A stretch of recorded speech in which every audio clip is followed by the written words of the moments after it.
Paul says in this part in Romans 8, he says, but if Christ is in you, so we know that happens when I accept Him as my Lord and Savior, and He lives in me. He says, although the body is dead because of sin, the Spirit is life because of righteousness. Remember, the Spirit guides me. That's the voice that says to me, don't do that. Change, come back.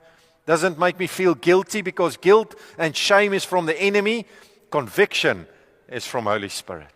Holy Spirit brings life, He brings change, and that's why He says, if the Spirit, verse 11, of Him who raised Jesus from the dead dwells in you. So if He's in me when I accept Jesus as my Savior.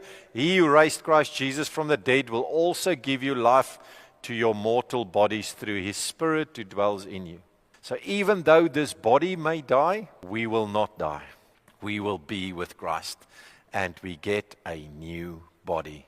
No more pain, no more sorrow. But Lord, while we're in this life, it's a battle. And so we recognize this battle. We want to change. What does this mean to us as followers of Christ? We realize that in this life, there's a different choice that we can make.